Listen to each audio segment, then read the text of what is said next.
Hoje nós vamos convidar você a tentar fazer uma leitura social do dia a dia das questões da crise que envolve o país nesse momento. Não da interpretação de quem esteja certo ou errado neste horizonte que envolve a simbologia da Operação Lava Jato, mas de como os nossos próprios comportamentos e as informações que a gente tem no dia a dia estão colaborando ou não para entender melhor o que está acontecendo no país e na nossa sociedade. Para isso está conosco o professor da Unesp Bauru em Sociologia e Ciências Sociais, também formado em História, Cláudio Bertolli.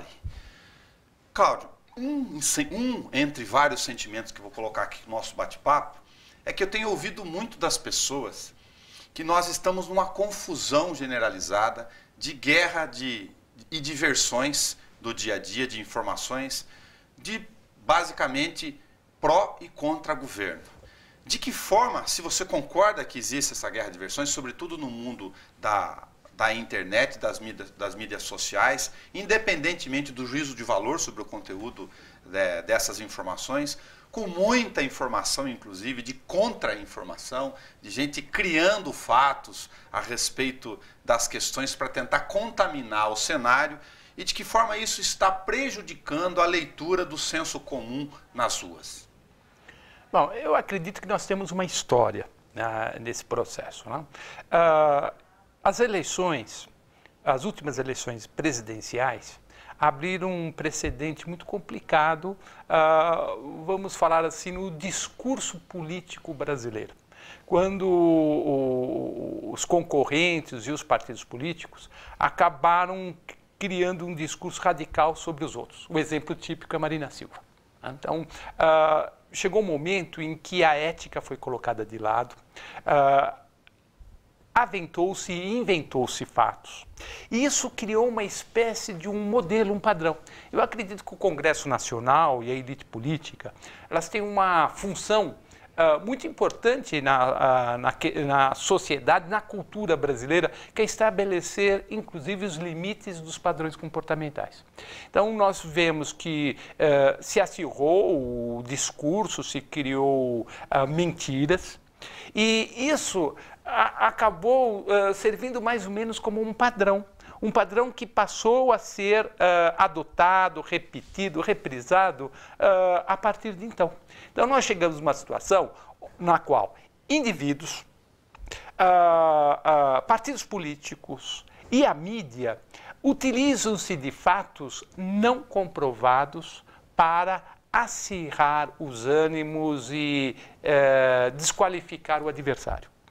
E nesse sentido, então, nós temos o quê? Uma multiplicação de falas e, ao mesmo tempo, uma ausência de diálogo.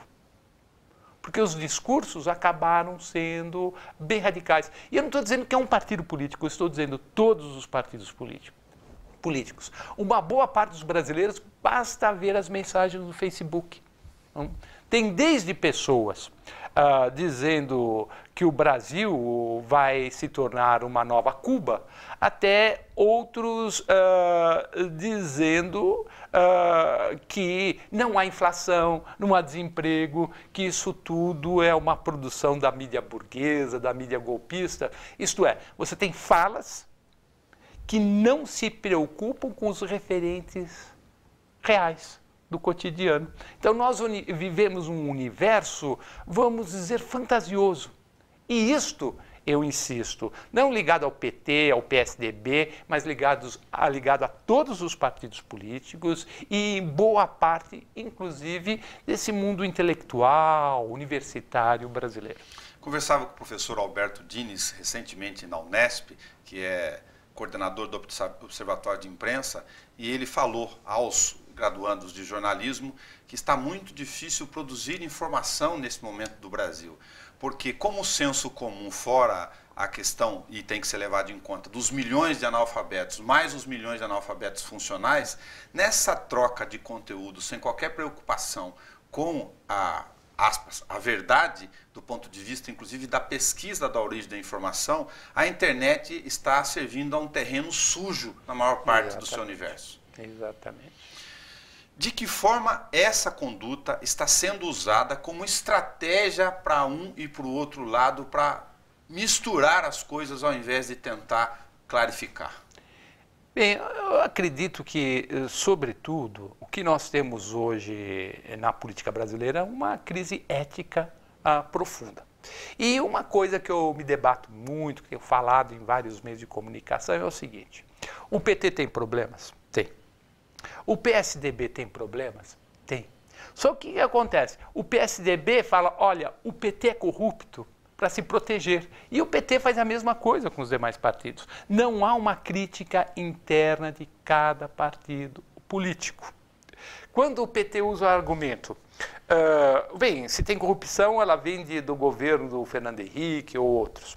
Quando o PSDB fala, olha, a corrupção surgiu em cima, a partir do momento da administração do Lula, nós estamos exatamente utilizando falsidades para encobrir os próprios erros do locutor. Tem um filósofo francês, o Michel Foucault, já falecido, e ele tem uma frase, ele disse numa aula, uma frase que eu acho magnífica. A maneira mais fácil que eu tenho de esconder algo é recobri-lo de palavras. Então, você faz o discurso sobre o outro partido para encobrir suas próprias lacunas, os processos de corrupção que existem em todos os partidos políticos. E daí, essa necessidade de você aventar fatos que nunca foram comprovados. Então, esse é o problema e isso leva a uma descrença generalizada da política e dos políticos brasileiros. Dois outros vetores como subproduto dessa questão da descrença e não do acréscimo de aproveitar a crise, usando a dialética aqui, clássica, como um processo de amadurecimento, de tentar enxergar novas vertentes. Ao contrário, usando todas essas confusões do meu raciocínio aqui para poder prejudicar ainda mais o senso comum que já é abalado na capacidade de enxergar mais de um referencial. A crítica pontual ou não de que há um certo processo de politização da toga, do judiciário, na participação dessa questão do tripé da democracia, primeiro, e um segundo, vamos falar primeiro do judiciário. O senhor acha que essas questões agora, quando o judiciário aperta o cerco aqui, no mesmo fenômeno de utilizar essas questões para poder trabalhar com dados que interessam a este ou aquele grupo, alguns o judiciário está fazendo asepsia. Já vem outro lado, não, o judiciário está invadindo outra esfera de governo. Pois é, uma coisa que eu não consigo compreender no nosso discurso político é o seguinte: todo ato humano é um ato político. Acusar que a mídia tem uma perspectiva política, ela tem. É greve política, é óbvio, toda greve ela é política. O trabalho do intelectual, do jornalista, do político e do judiciário são atividades inseridas na sociedade e, portanto, tem partido.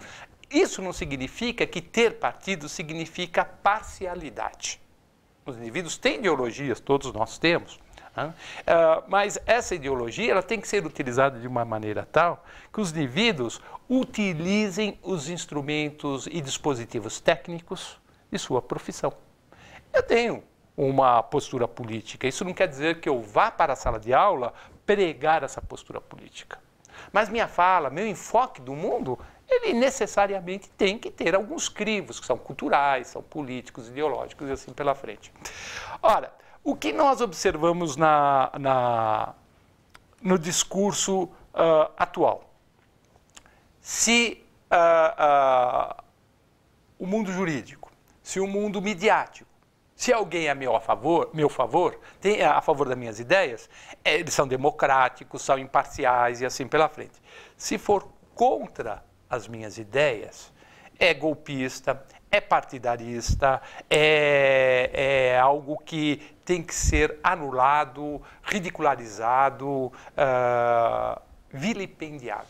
E nós chegamos a uma situação que leva a uma ausência total de diálogo, que seria o caminho ideal para sairmos da crise presente. Colocar o segundo vetor, o senhor já acabou citando ele, a questão das críticas ou não em relação a pontos de vista deste ou daquele grupo da chamada grande mídia. Se ela está deixando de contribuir para o processo, que seria uma das um dos seus papéis, ou se não, estão aproveitando também o cenário, tal qual o nosso raciocínio com o judiciário, para satanizar a grande imprensa no Brasil? Bem, a mídia, ela tem, dentro de suas estratégias de entendimento do fato, a espetacularização. Então, nós temos visto recentemente, mais ouvido, para dizer a verdade, telefonemas particulares gravados de autoridades políticas. Pelo teor desses telefonemas, até pelo linguajar, o baixo calão, essas matérias, elas foram extremamente espetacularizadas e são reprisadas diariamente. A hora que você acorda, ou liga o rádio, ou liga a televisão, inevitavelmente está se repetindo a exaustão aqueles fatos, porque chocaram.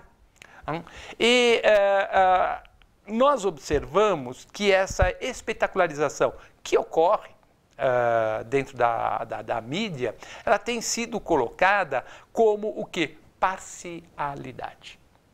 Então, como sinônimo de parcialidade. Como sinônimo de parcialidade. E nós observamos que isso vai existir, sempre vai existir. A mídia sempre é um recorte da realidade. Então, ela vai pegar alguns elementos do que está acontecendo e enfatizar numa notícia, ou num filme, ou numa música, assim, pela frente.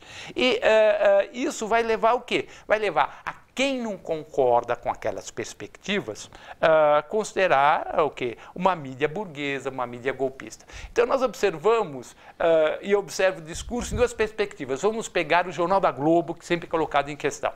Para alguns que concordam com o que a Globo diz, vamos dizer, a Globo, ela está, depois de ter se associado à ditadura 50 anos atrás, agora ela está atuando democraticamente, informando a sociedade brasileira.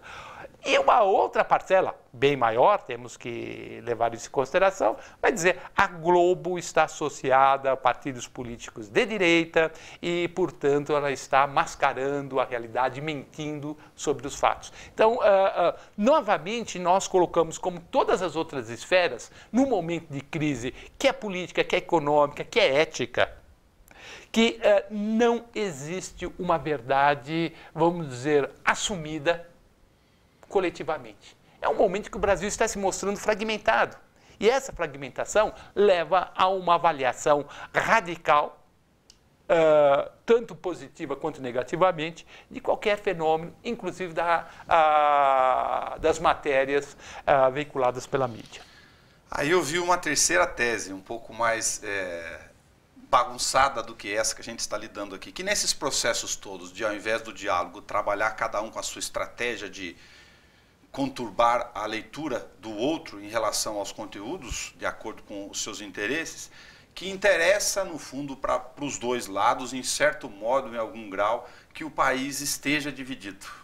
Exatamente. É interessante, porque a divisão, ela estabelece o quê? Primeiro, ela produz mais notícias, que é fundamental. Isto é, os conflitos, os confrontos, desde partidos políticos até grupos na vida paulista, até os maus tratos via Facebook e assim pela frente.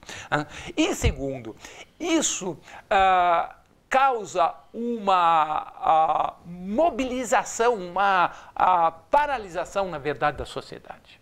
Isso interessa alguém? Interessa. Por quê? Porque é lucrativo.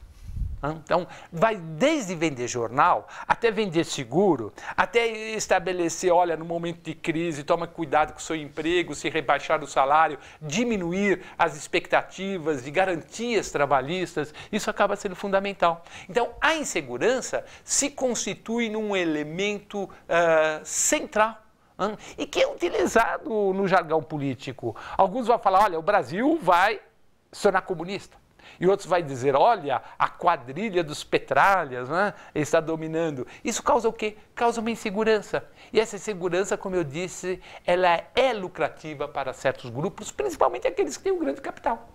Uma leitura mais acadêmica aqui de um dos pontos de vista. O sociólogo José Souza acaba de publicar um artigo fazendo uma referência que a gente não vive o complexo do vira-lata.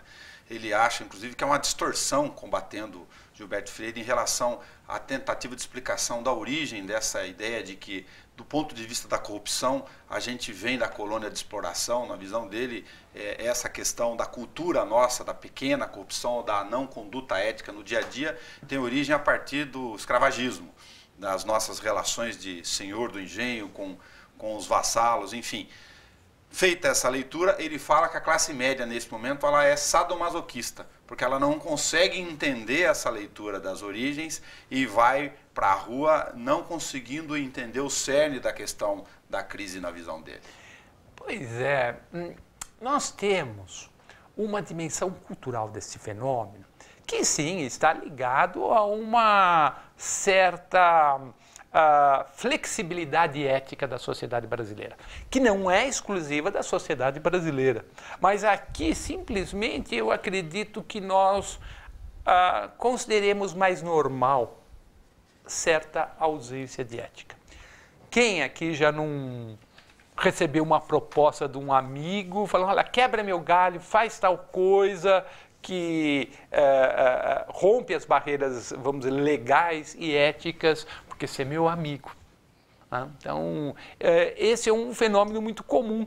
E, na verdade, nós observamos que o problema da política ganhou essa dimensão ética, uma ausência da ética, quando se formaram agrupamentos que se dizem amigos. Então, nós observamos o quê? Dentro de todo partido político se formam grupos de interesse e que acabam se apresentando como amigos e, portanto, um acaba quebrando o galho do outro. Então, nós observamos isso não só nesse período em que o PT governa o Brasil, mas desde a abertura política e muito antes disso, nós observamos situações desse tipo. Vejamos, quais são os fenômenos que nós encontramos aí? Eu consigo amigos comprando-os. Então, nós observamos os ministérios, eles são negociados.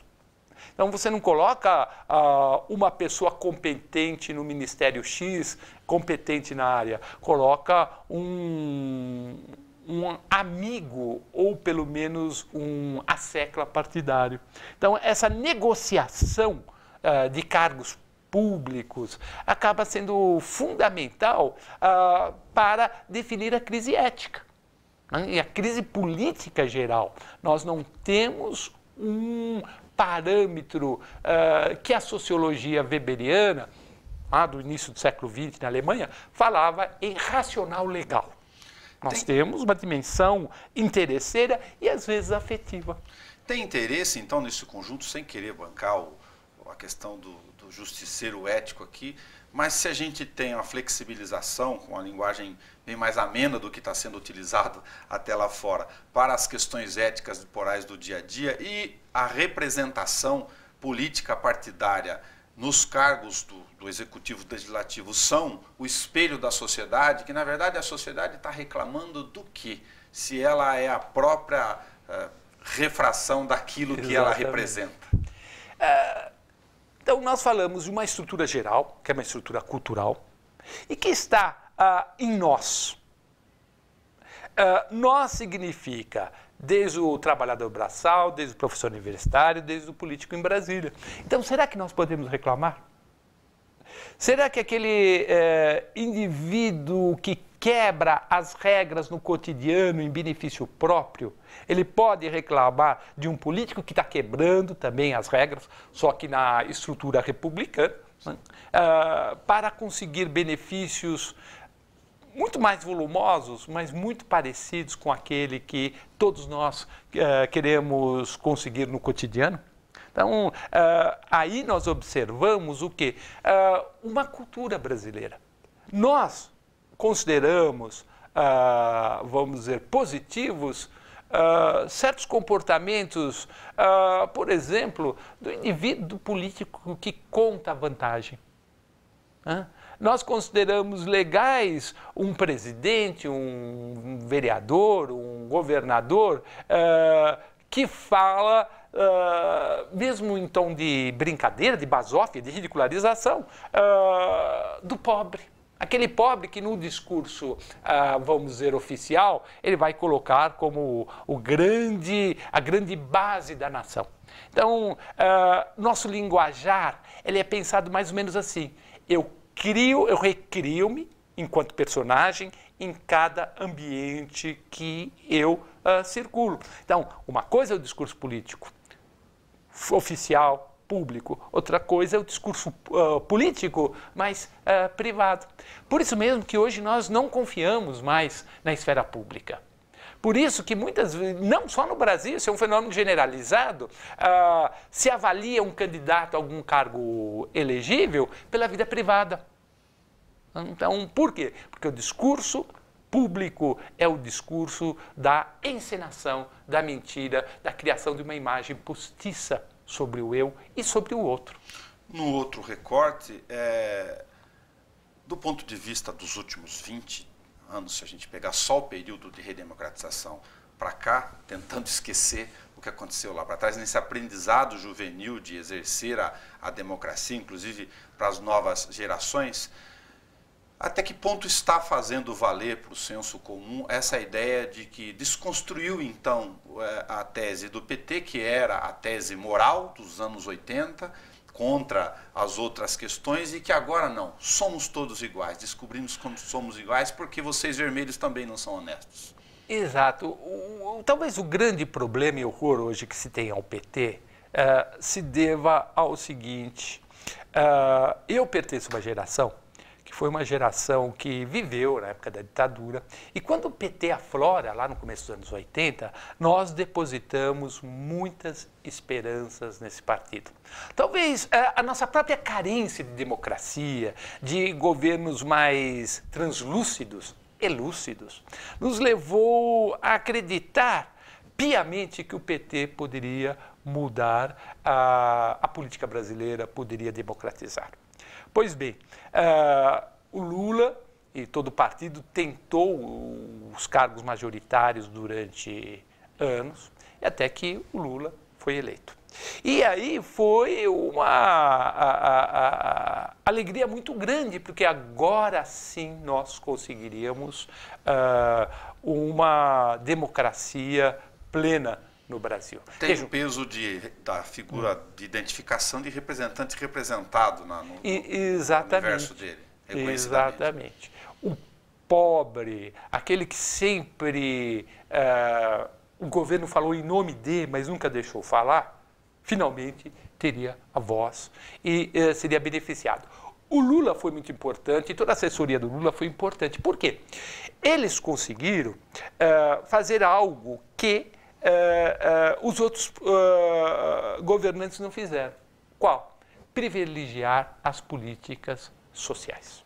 Então, o Lula, ele comprometeu verbas que teriam consequências, estão tendo agora, em nossa casa, nossa vida, grandes benefícios à população, que foi ótimo. Ele consegue o quê? Ele consegue o apoio dessa população. Transferência de renda de uma forma geral. Transferência de renda de uma forma geral. Então, ele consegue um grande apoio popular. Só que, ao comprometer verbas cada vez maiores nessa área, deixou outras áreas descobertas, resultando numa crise que estourou com a Dilma. Então, o que acontece? Aquelas políticas sociais tiveram que, continuam, mas perderam aquela amplitude. E nós falamos, junto com a crise econômica que nós vivemos, que certos grupos que foram beneficiados hoje estão voltando a um patamar de pobreza anterior. E daí se cria uma grande angústia. Então, essa dimensão do PT de beneficiar a sociedade e, ao mesmo tempo, agora nós vemos isso regredindo, leva ao quê? Leva esse mesmo partido a criar um discurso. E que tipo de discurso? Um discurso que eles não são responsáveis pela situação hoje complicada da economia e da política, e que eles são vítimas. Então, nós temos, de um lado, o PT, ele criando um discurso de autovitimização frente aos outros personagens. Enquanto que a sociedade também, os não petistas usam o mesmo argumento, dizendo nós somos vítimas de uma quadrilha que se instalou no Planalto. Então, outra estratégia de bloquear um diálogo nacional é exatamente isso. A vitimização. E eu tenho muita preocupação, isso não só na esfera política, mas na esfera cultural ampla, que eu digo, eu sou vítima. E eu não consigo, na verdade, eu não quero conversar com o outro. Para manter a condição do outro como meu inimigo e eu como vítima, eu não queria o diálogo. Então nós observamos o quê? A basófia, a ridicularização. Às vezes eu participo aí de entrevistas, eu dou entrevistas para revistas, jornais, de boa parte do estado de São Paulo, eu recebo críticas. E que tipo de críticas? Não concordei com você. Af. Então, vejam, quando eu falo, eu ridicularizo o outro, eu coloco af, eu não estou colocando argumentos em causa. Então, por quê? Porque nós não temos hoje a tradição de dialogar, de argumentar com o outro quando ele é meu opositor. Tenho insistido que ficou irritante até do ponto de vista da tentativa de buscar um eixo de diálogo, de que se o cara é vermelho, o de azul é ruim, se o cara é azul, o de vermelho é o satanás. Exatamente. Nós apontando para o outro sem discutir conteúdo. É como se dizia antigamente, eu falo do outro, mas não olho para o meu próprio rabo. Então, eu não observo que eu também tenho problemas. E a única estratégia que eu tenho para me preservar, isso é não mudar, é satanizar o outro. Como isso ocorre de um lado do outro, o que nós temos? Todo um processo que, ao evitar o diálogo, ao inibir a autocrítica, fala para deixar tudo como está. Se temos uma pirâmide social, só para lembrar para o raciocínio de quem está em casa, com esse milhões em escalas de pessoas no plural, que estão abaixo do senso comum do ponto de vista de compreensão mínima da questão das relações sociais e que estão nessa confusão muito mais do que aqueles que ainda se esforçam para tentar fazer o mínimo de interpretação do meio, de que forma há algum risco, ou se não há o risco, na sua visão, professor, sobre essas pontes mais fundamentalistas no meio que ganharam corpo nas representações do Congresso, por exemplo? Exatamente. Via Congresso, via mídia, nós observamos boa parte da população ser utilizada como massa de manobra. Então, essa massa de manobra ela é muito complicada, porque se nós temos os discursos radicais, ela vai ser utilizada, esse grande contingente brasileiros vai ser utilizado para o quê? Para os fins de uma determinada tendência. Então, o que nós observamos é, dentro de posturas radicais, você tem todo um conjunto de estratégias, de dispositivos discursivos, que é conseguir o apoio do outro. Não através de esclarecimentos, mas através exatamente de mentiras, de radicalismos, de enevoamento do pensamento. Então, o Congresso Nacional, a mídia, o professor, eles deveriam ter uma função que é esclarecer, de fazer um jogo limpo, mas praticamente dos políticos aos intelectuais brasileiros, nós não estamos vendo isso. E a grande mídia também não está fazendo, ela tomou partido político. E, nesse sentido, ela conta uma versão. Então, nós não estamos, nesse momento, tendo o que? Esclarecimentos necessários. E aí volta de novo no círculo que a gente está falando do raciocínio aqui. Eu vou dar 2 exemplos práticos do dia a dia, entre os tantos que a gente ouve. A Veja é golpista. O Carta Capital, o Minucarta está ligado com o pessoal do governo. Então, todos os meios de comunicação foram colocados sob suspeita. E é interessante, nós falamos a grande mídia. A grande mídia é uma Veja, uma Globo. Então, elas são colocados como porta-voz de algum grupo. Então, nós falamos a pequena mídia. Então, a mídia alternativa ela seria uma solução para esclarecer, para orientar, mas ela também é colocada sob suspeita. É ligada ao partido político, é ligada ao sindicato, é ligada ao grupo X, ao prefeito Y. E daí, nós, inclusive, estamos destituídos de uma mídia que poderia nos auxiliar a pensar o que está acontecendo agora. Porque não há mais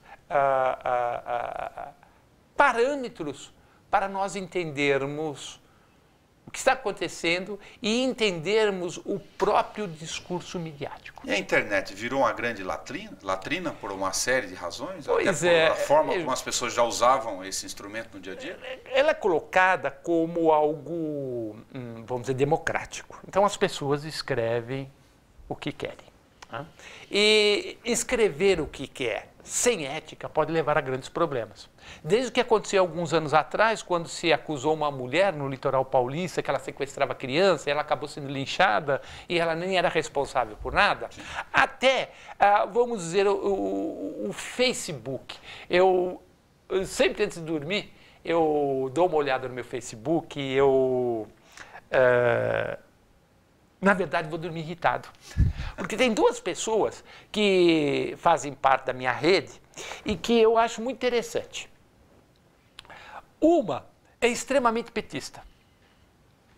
E ela insiste, assim, com 20 até 30 posts no dia, de mostrar que não há inflação, não há desemprego, que tudo é uma invenção da mídia. Essa é uma pessoa. Ela cansa. E é claro, o PSDB é o partido dos canalhas, dos ladrões, etc. E uma outra pessoa é exatamente o oposto. Ela é ligada ao PSDB e ela também coloca dezenas de posts diários para dizer que o PT é ladrão, é corrupto, que o PT é composto de drogados, de comunistas, de tudo que você pode pensar é negativo. Então são pessoas, a gente repara que ambas criam, vamos dizer, falsidades e juram que tem fontes legítimas que atestam o que está sendo dito, fontes que nunca são mostradas, nunca não são anunciadas.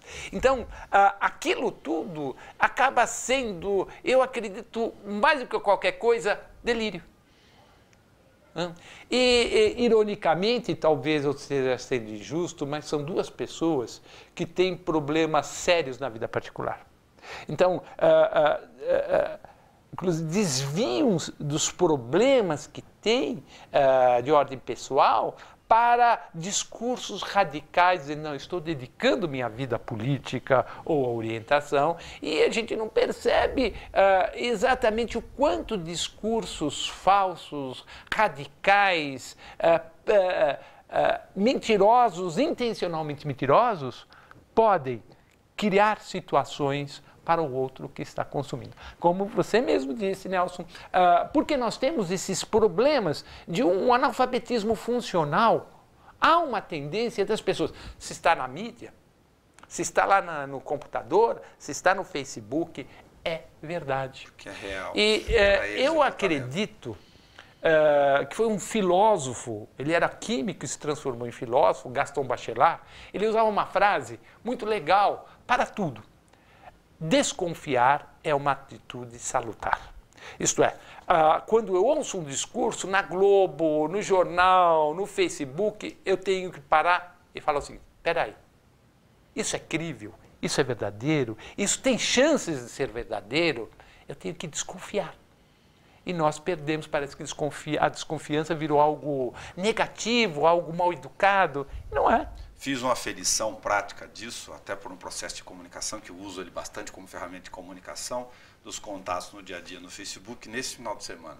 Um post do Barack Obama, onde tem um ruído na hora que ele está discursando e criam. O sujeito foi fazer uma edição, perdeu tempo de fazer uma edição, fazendo legendas embaixo que não corresponde ao que ele está falando em inglês, tentando falar que, cuidado, será que é escuta? Porque lá no Brasil... está, enfim, tirando uma sátira disso, e escrevi em cima que era uma simbologia da comunicação para descontrair, e deixei, mas levei um pau, já pegando esse ambiente da exacerbação, da falta de crivo das pessoas, de entenderem, mesmo no espaço pessoal, nitidamente colocado só para aferir que as pessoas perderam um pouco do juízo, do senso de verificar isso. E com as novas tecnologias, com os novos dispositivos tecnológicos, você pode criar imagens, criar discursos. Não, é muito bonito você assistir um Harry Potter e falar, olha como essa tecnologia computacional, cinematográfica, ela cria universos paralelos. Mas na esfera política, às vezes, o Photoshop, até as novas montagens que são feitas, e o Facebook é o território ideal para a divulgação dessas montagens, se você não parar e falar, peraí, isso aí é real, isso daí tem comprovação, nós vamos nos tornar os grandes reprodutores de mentiras, de fantasias, que sempre ocorrem em benefício de alguém, de algum grupo, e nós usamos todos esses discursos para falar, eu sou uma pessoa moderna, antenada, democrática, e no fundo nós estamos sendo exatamente o contrário de tudo isso. Professor, quero agradecer ao senhor do bate-papo e lembrar o professor Alberto Dines de novo que nessa discussão sobre a questão do papel do jornalista do lado de cá, sob todo o estresse e desta responsabilidade de tentar achar um eixo mais equilibrado possível no meio desse fogo e contrafogo, ele, indagado, falou, olha, eu tenho que me render a uma questão simples, é um processo longo, a gente não passou, não deixaria de passar por isso como as outras sociedades, temos uma democracia muito jovem, milhões de analfabetos funcionais, então, infelizmente, ou não, temos que levar em conta que é muito fácil enganar no Brasil, até pela nossa pirâmide. É fácil enganar, mas é um momento da história da democracia. Nós falamos, olha, acabou a ditadura lá em 85, nós temos uma Constituição de 88, já se implantou a democracia. A democracia é um processo, é uma construção cotidiana, e para nós atingirmos um patamar democrático aceitável, demora-se décadas, às vezes demora-se séculos. E nós temos que estar preparados para isso. É terrível o que está acontecendo? Mas ao mesmo tempo é muito salutar. Salutar nesse sentido. Pontos estão sendo colocados e cabe a cada um de nós refletir, tomar um posicionamento e fazer com que o Brasil se transforme efetivamente numa pátria da democracia, antes de mais nada. Bom, eu vou deixar um convite aqui no ar já para o professor, para que daqui a algum tempo, não sei qual é esse tempo, mas que seja breve, a gente possa retornar aqui para analisar do ponto de vista político e estrutural o desfecho desse episódio de crise que hoje está sendo colocado resumidamente, ou mais na essência, entre impeachment e não impeachment. Pode contar comigo, eu também estou muito curioso e interessado em saber o que vai acontecer daqui para frente. Enquanto isso, olhe as suas questões das condutas éticas no dia a dia, sem fazer nenhum discurso moral aqui, pare para observar um pouquinho e, como sugeriu o professor, desconfie. Desconfiar ajuda um pouco mais na compreensão se você não está sendo radical, entre aspas, para cá ou para o outro lado. Continue observando o nosso bate-papo e a nossa discussão sobre as questões sociais. Até a próxima.